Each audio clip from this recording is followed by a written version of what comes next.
네, 안녕하세요. 허지현 기자입니다. 오늘은 조금 방송 그 세팅을 좀 다시 하고 있는데 조금 그 문제가 있어가지고요.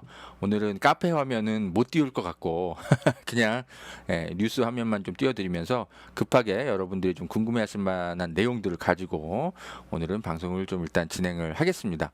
지금 박지원 씨가 지금 민주당의 이제 당대표 출마를 하겠다고 발표를 했는데 어쨌든 민주당 차원에서는 원칙에서 어긋나는 룰을 새로 정할 수는 없다. 이분이 이제 당 가입한 지 6개월이 채 안 됐잖아요. 2월 중순에 가입했으니까.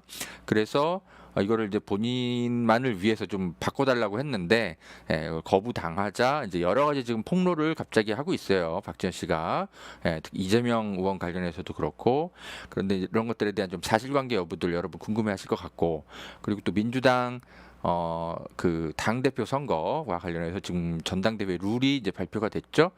그것에 대해서도 심각한 지금 문제들이 있습니다. 가장 큰 문제가 당 이제 그 대선 이후에 가입한 개딸들, 양아들 이런 분들이 투표를 못 하게 됐어요.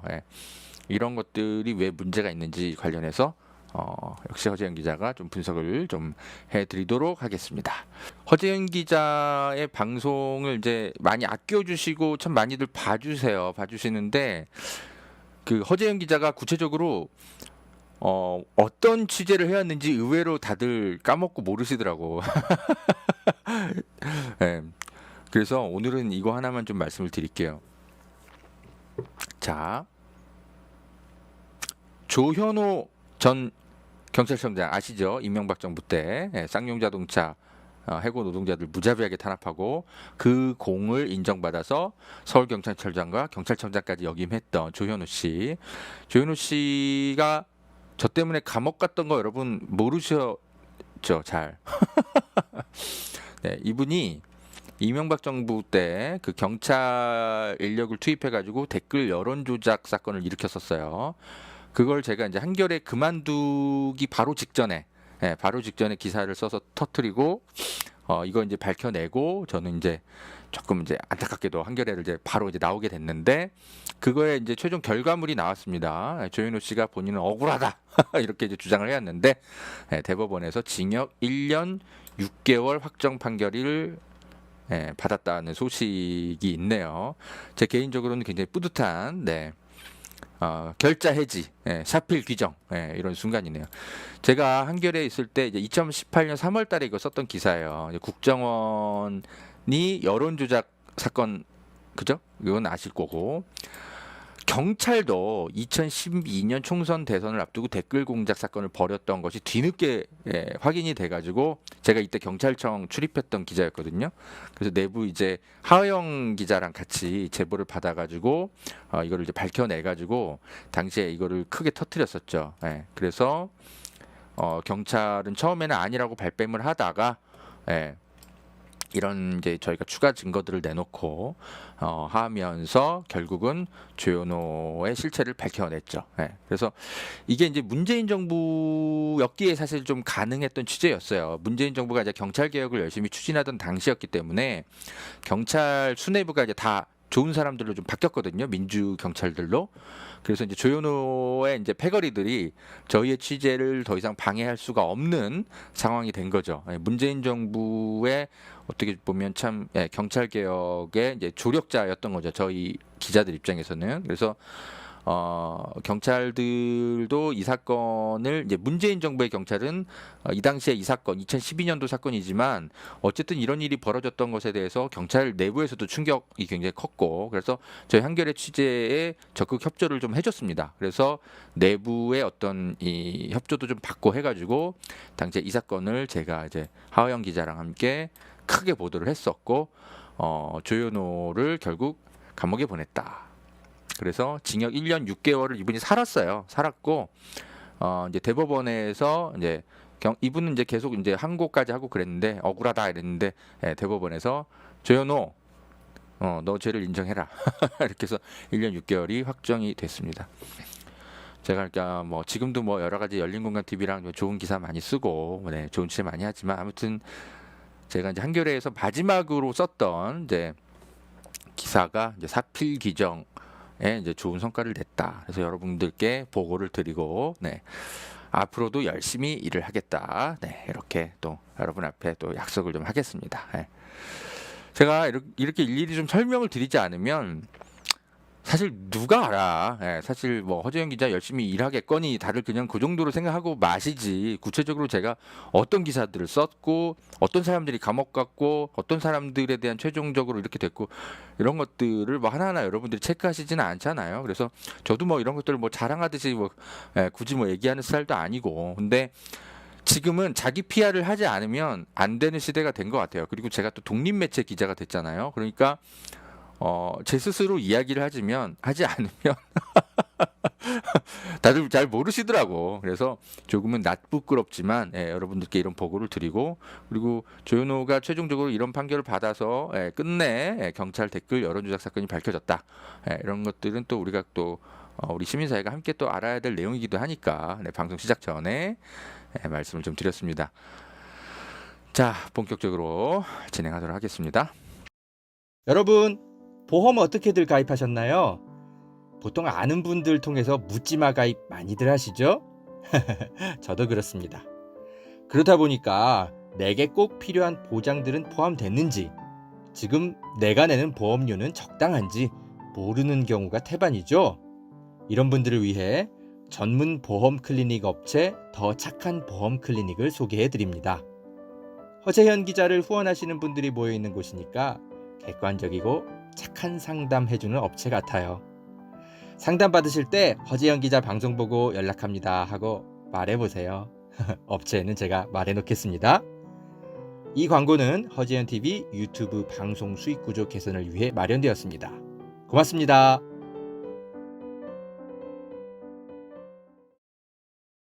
여러분, 산삼도 이제 저렴하게 드실 수 있는 시대라는 것 아셨나요? 산양산삼 한번 드셔보세요. 야생의 산에 산삼의 씨를 뿌려서 키워낸 삼이라 자연에서 나온 산삼과 효능이 똑같다고 하네요. 7년근 산삼을 산에서 직접 캐어 원액으로 만든 산삼 2박스를 허지연TV 구독자들에게만 36만 원에 판매한다고 합니다. 한 박스 아니고 2달치 먹을 산삼이 2박스에 36만 원인 겁니다. 물론 36만 원 적은 비용은 아니지만 여러분, 홍삼이 아니고 산삼입니다. 홍삼과는 또 다른 차원의 면역력 강화를 느끼실 수 있을 겁니다. 구매하실 수 있는 링크는 유튜브 댓글란 상단에 올려둘게요. 이 광고는 허재현TV 유튜브 방송 수익구조 개선을 위해 마련되었습니다. 고맙습니다.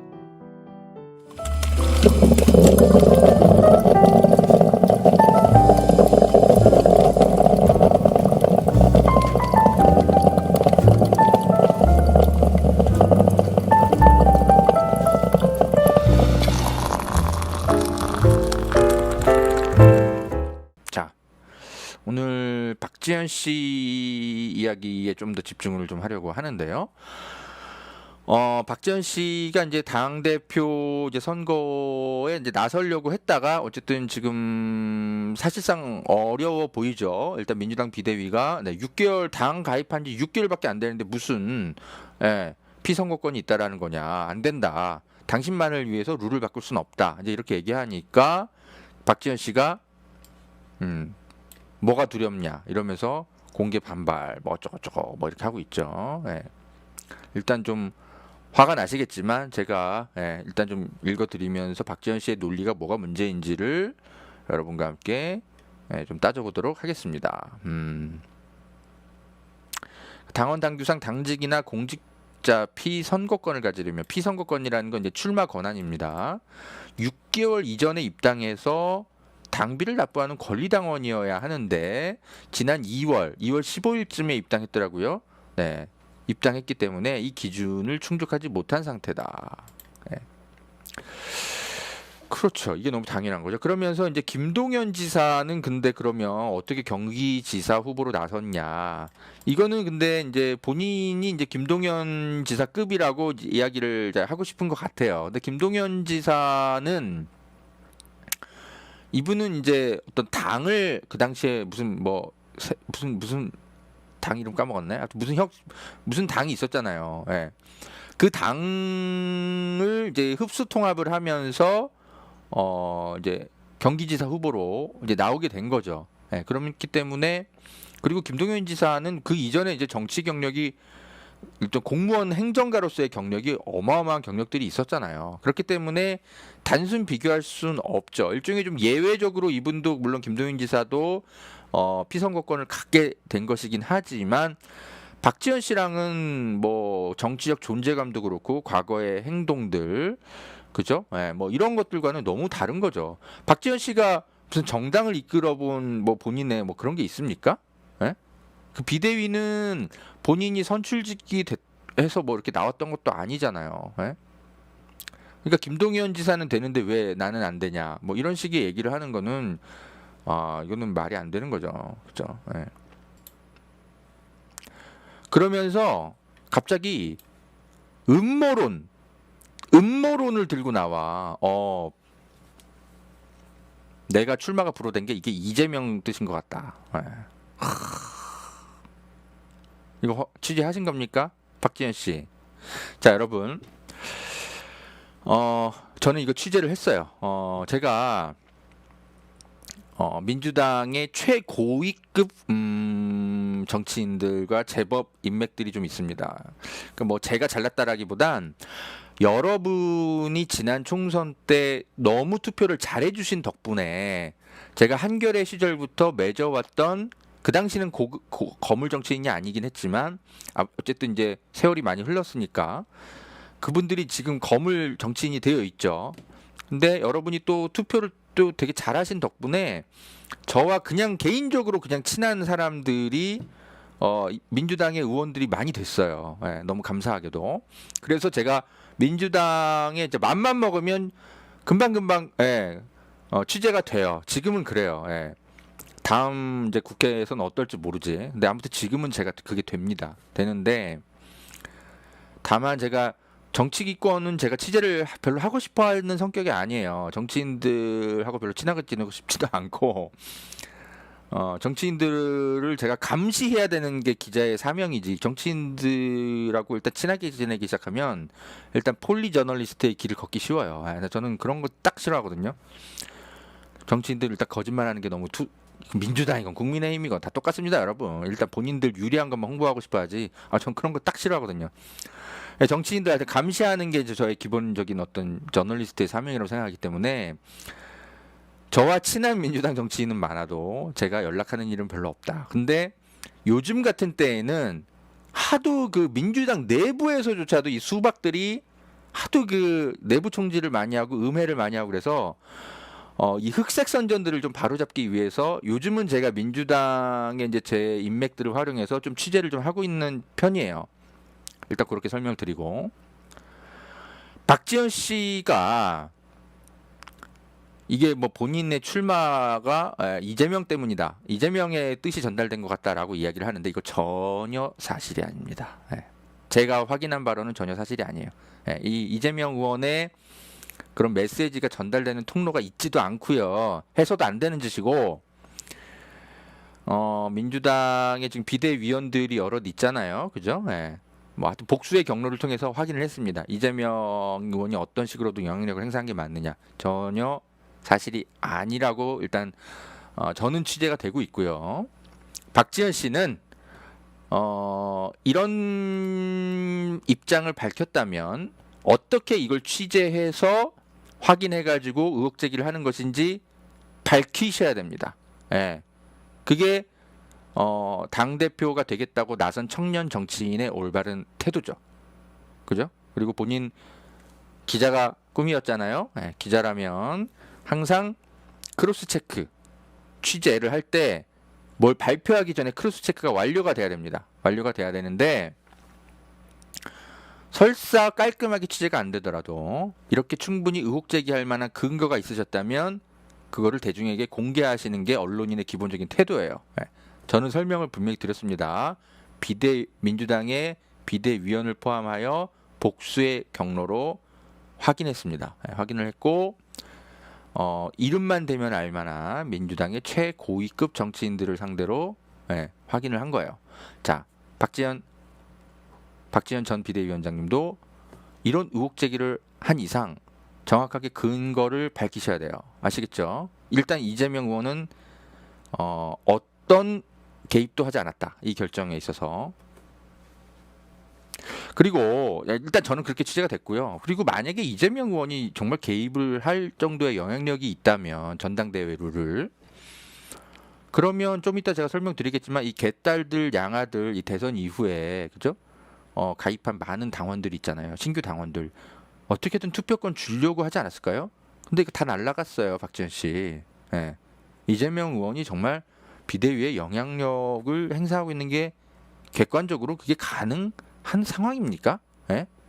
일단 해명하세요. 본인의 주장에 대해서.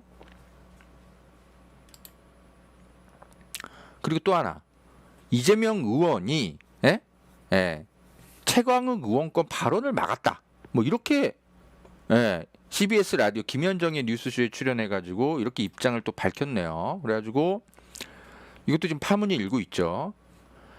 박지원 전 위원장의 표현입니다. 대선 때 디지털 성범죄 문제에 단호하게 대처하겠다고 몇 번이나 약속했는데 비대위원장 시절에 박완주 의원 제명건이나 최강욱 의원 사건 등에 거의 어떤 말도 하지 않았다. 심지어 최강욱 의원건을 제가 이야기하려고 할 때 그런 발언들을 막기도 했다고 털어놨다.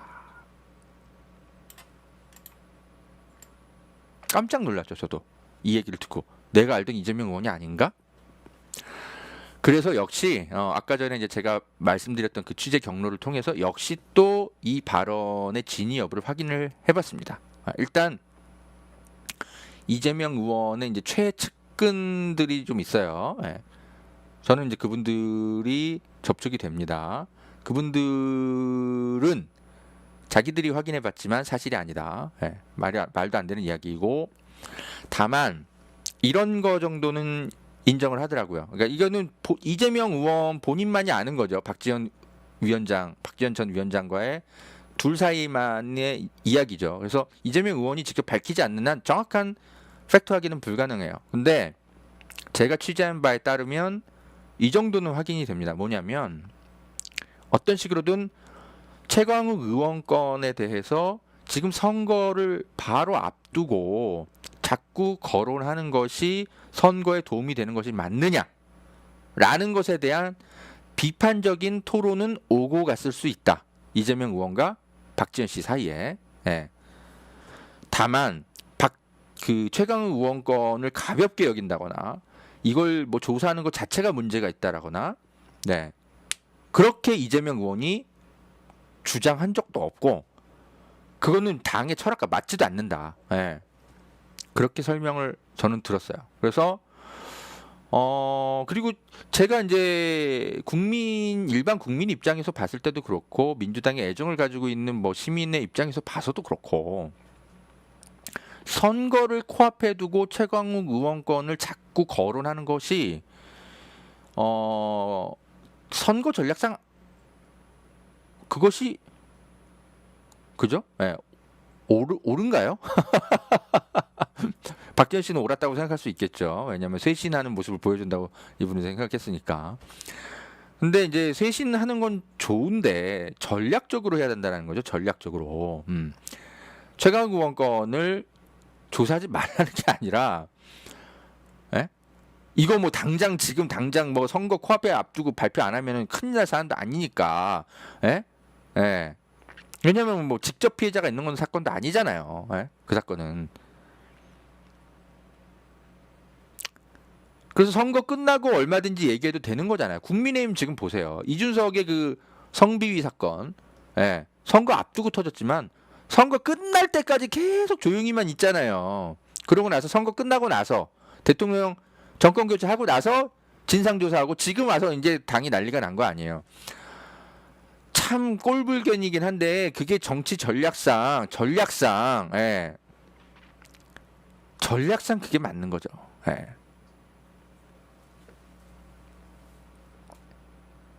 그래서 그런 얘기가 오고 갔을 수는 있어요. 그런 얘기가 오고 갔을 수는 있는데 마치 이재명 의원이 최강욱 의원 편에 서가지고 이런 건 문제제기 자체가 아예 하면 안 되고 최강욱은 검찰 개혁을 위해 열심히 했으니까 우리가 봐줘야 되고 막 이렇게 행동한 것처럼 지금 이렇게 기사가 나오고 있잖아요. 이거는 아닙니다. 제가 알고 있기로는 아니에요. 예. 제가 취재한 바로는 아닙니다. 지금 뭐 미디어 오늘은 어쨌든 이제 반론을 듣기 위해서 이재명 의원과 뭐 보좌진에게 질의했으나 전화 연결 안 되고 어쩌고저쩌고 했는데 그거는 뭐 미디어 오늘의 취재력의 문제인 거고 저는 접근이 됩니다. 여러 가지 방식으로 접근이 되고 사실이 아닙니다. 예. 다만 박지원 위원장이 이런 식으로 해석할 만한 어떤 토론과 논쟁은 오갔을 수는 있다. 예. 그 정도 말씀을 드리겠습니다. 예. 어쨌든 박지원 씨가 정확하게 설명하셔야 돼요. 예. 발언을 막았다는 건지 아니면 발언을 지금 하는 걸 막았다는 건지 아니면 선거 이후에 하는 것조차 막았다는 건지 아니면 최강욱 의원의 조사하는 것 자체를 막았다는 건지 목적어와 시점 정확하게 밝히셔야 돼요.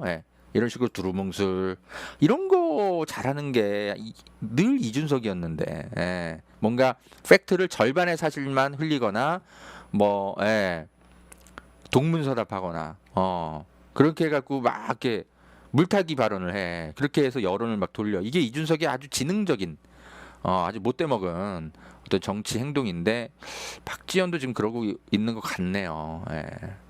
못된 버릇부터 배웠어. 정치 시작하면서. 제가 볼 땐 그렇습니다. 네, 이거 어떻게 취재한 건지 밝히세요. 이게 이재명 이게 그 비상대책위원들이 본인의 출마를 막은 것이 다 이재명 배우다. 뭐 이렇게 얘기를 하는데 그러면 같은 논리로 박지원 씨 이광재 배후론에 대해서도 그러면 이제 우리도 주장할 수 있는 건가요?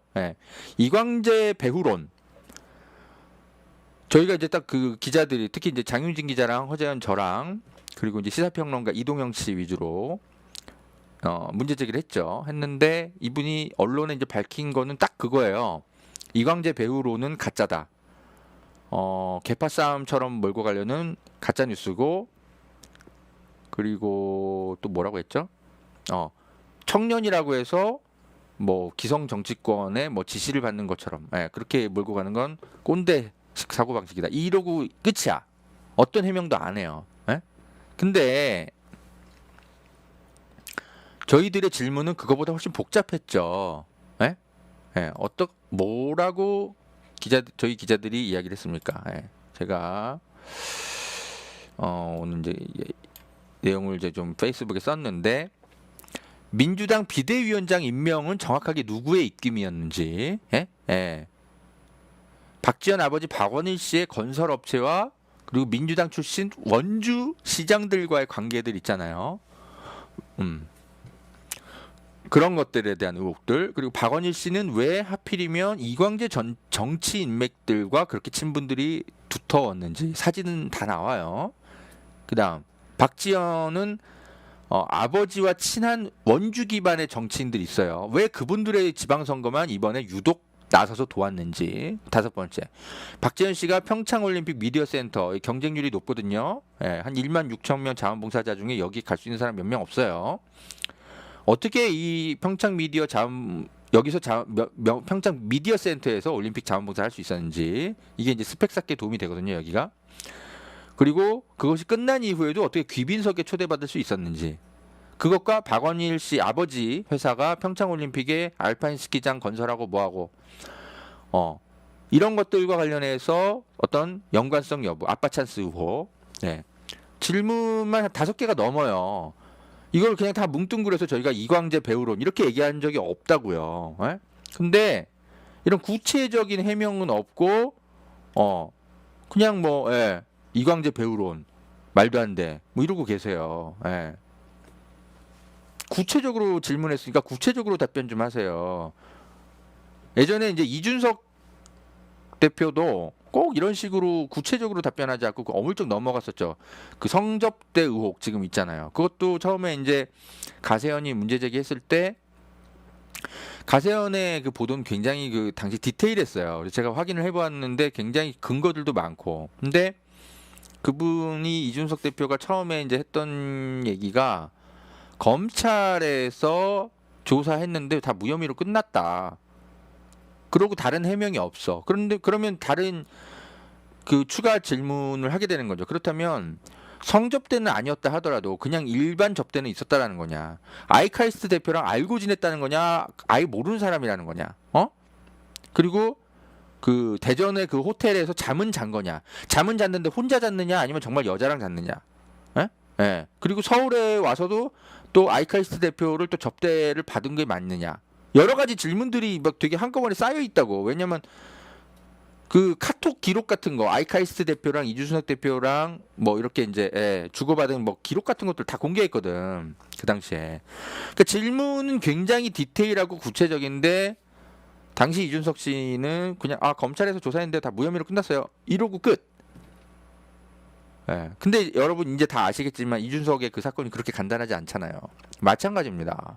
저희가 박지원 씨에 대해서 여러 가지 아빠 찬스 의혹, 삼촌 찬스 의혹, 여러 가지 문제 제기를 하는 것들이 이광재 배우론 등등등등 질문이 5개가 넘는다고. 디테일하게 물었으면 디테일하게 답변하세요. 어물쩍 넘어가려고 하지 말고. 어디서 배운 버릇이에요. 그리고 우리는 박지원 씨의 나이에 대해서도 단 한 번도 이동영 씨도 그렇고 저도 그렇고 박윤중이다 그렇고 박지원 씨 나이를 거론한 적이 없어요. 왜냐하면 분명히 또 꼰대 어쩌고저쩌고 이렇게 나올까봐. 그래서 일부러 그 얘기를 안 하는 거예요. 그 본인만 MZ야? 저도 MZ예요. 80년생이니까 최고령 MZ 세대. 그래서 박지원 씨랑 저랑 그래봤자 10살 남짓밖에 차이가 안 납니다. 나이가. 무슨 뭐 말만 하면 다 꼰대래. 얼마나 크게 나이 차이가 난다고. 그래서 여러분 제가 이제 그 커뮤니티에 이제 설문글도 올렸지만 어쨌든 박지원을 검증하기 위한 MZ 세대들의 취재 모임을 좀 급하게 꾸릴까 생각 중이에요. 그리고 저희를 돕고 싶어하는 이제 삼촌 이모들도 있을 수 있잖아요. 이제 그분들의 조력도 역시 받아야 되는 게 맞으니까 전면에 나서는 건 저 같은 MZ 세대들이 하고 도움을 받는 건 좋으니까. 왜냐하면 조력을 또 받으면 또 취재가 풍부해지니까 삼촌 이모들도 우리가 이제 카톡방에 취재 카톡방 초대는 할 건데 어쨌든 저희 MZ 세대들 위주로 움직일 거예요. 그래서 뭐 강원도 원주 함께 가는 거죠. 우리 MZ 기자들 이게 시민들이 모여가지고 강원도 원주 가서 한림대 샅샅이 취재하고 평창 미디어 올림픽 센터에서 자원봉사했던 분들 샅샅이 취재하고 그리고 박원일 씨 아버지도 만나러 갈 거예요. 이광재 씨도 만나러 갈 거예요. 안 만나주면 안 만나주는 것 자체를 보도할 거예요. 그렇게 해서 박지원 씨가 지금 너무 검증되지 않은 상태에서 너무 과도하게 지금 청년 지금 정치를 과대 대표되고 있는 것 같다라는 저희 문제의식이 있기 때문에 그래서 박지원 검증을 위한 MZ 세대 모임을 임시로 제가 주도해서 꾸리려고 해요. 다행인 건 제가 MZ니까 아직까지는. 근데 왜 저 같은 기자가 나서야 되냐면 이거를 이제 조금 나이 많은 사람들이 취재를 하거나 나이 많은 민주당원들이 만약에 문제 제기하면 이분 분명히 또 무슨 세대 갈등 이런 식으로 몰고 갈 게 뻔합니다. 그래서 전면에 나서는 건 MZ 세대들만 나서려고 해요. 제가 1년만 그죠? 먼저 태어났어도 MZ가 아닐 뻔했는데 다행히도 제가 80년생이야. 아직까지.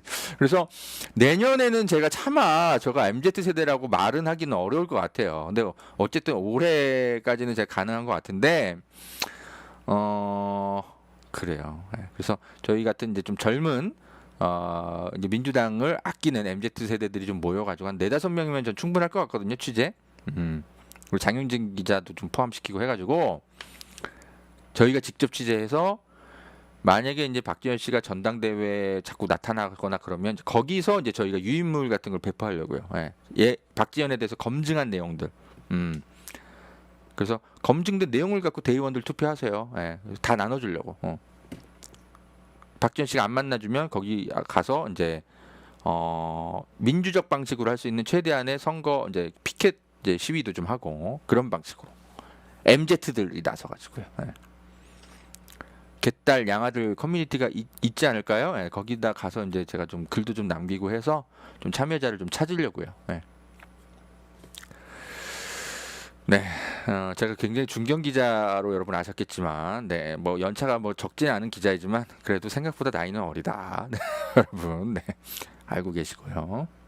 어떤 뭐 유튜버들이 박지원 씨를 비대위원장으로 영입한 게 뭐 이렇게 추천하고 한 게 이재명이다, 뭐 이런 식으로 방송하는 분들 혹시 계십니까? 어떤 유튜버인지 제가 못 들었는데 그런 진보 유튜버들 좀 계시다고 하더라고요. 그분들 취재력 떨어지는 분들이니까 신뢰하지 마세요. 예. 이재명 씨는요, 이재명 의원은 그러니까 박지원을 굉장히 공을 들여서 좋은 정치인으로 키우려고 했던 건 맞아요. 예, 그건 제가 여러 가지 경로로 확인했어요. 그건 맞고, 다만 누가 이분을 민주당 인사로 천거를 했느냐라고 묻는다면 이재명은 아닙니다. 예, 천거한 세력은 따로 있어요. 저희는 그게 이제 단순하게 이제 그 누구죠? 그 여성 의원 누구 있지? 권인숙 씨 그분으로만 알고 있었죠. 근데 그것도 맞지만 권인숙 뒤에 또 다른 누군가가 있었던 것 같은 거예요. 예. 이건 추정이죠. 왜냐면 확인 안 되니까. 그래서 박지원 씨의 아버지를 확인하게 되는 거고, 박지원 씨 아버지 정치 인맥들을 살펴보게 되는 거고, 그러니까 이광재가 튀어나오고 이런 거죠. 예. 그래서 이광재 배우론으로 지금 의혹이 나오는 거죠. 그러면은 이재명은 어떤 역할을 했냐? 당시에 선대위원장이었으니까 당연히 천거를 누가 하더라도 최종적으로는 박지원을 영입하는 건 선대위원장의 몫인 거예요. 예.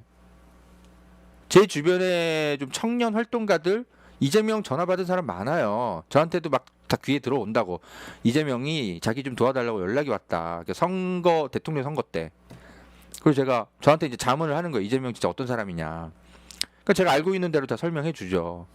판단은 네가 하는 거고. 그러니까 누군가가 천거는 하죠. 그러면 이재명은 선대위원장으로서 최종적인 설득하는 의무는 치르는 거예요. 그게 선대위원장 해야 될 역할이지. 당연한 거 아니에요? 근데 그거를 이재명의 사람이다. 그 사람이 이재명이 천거했다. 이렇게 볼 수는 없는 거죠. 박지원도 마찬가지예요.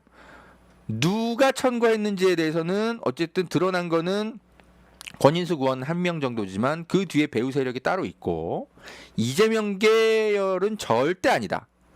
다만 선대위원장으로서 책임 있는 설득 정도 한 거다라는 거고요. 그리고 박지원 씨가 결국 비대위원장이 됐죠. 이제 본인 스스로 밝혔듯이 비대위원장 제안은 윤호중 씨가 한 것 같아요. 윤호중 씨가 한 것 같고, 그럼 이재명은 거기에 동의했냐 반대했냐? 또 그렇게 질문하신다면 이재명 씨는 그 당시에 어떤 의사도 표현한 적 없어요. 다만 비대위원으로서 충분히 자격이 있다 정도의 메시지를 전달한 것으로 저는 알고 있고, 뭐 이분을 뭐 비대위원장으로 꼭 해야 됩니다. 뭐 이 사람은 뭐 민주당의 보물이고 제가 영입하자 이런 얘기를 한 적도 없고 해서도 안 됩니다. 왜냐? 이재명 의원은 당시에 대통령 선거 떨어져가지고 아무것도 아닌 사람인 거예요. 그냥 사실 그냥 고문인 거죠. 이재명 고문. 왜 이 사람한테 의견을 물어? 윤호중 씨가 웃긴 거죠. 그런 식으로 함부로 추측해서 얘기하는 유튜버들 있을 수 있는데 그분들도 나름의 취재는 하셨을 수는 있겠다는 생각은 드는데 제가 볼 땐 취재력이 떨어지시는 분들 같다. 저는 그냥 그렇게 말씀을 좀 드리겠습니다. 이재명이 그러면은 차기 당대표로 유력한 건 맞지만 이 과정은 순탄할 것인가? 알 수 없죠. 왜? 변수가 생겼어요.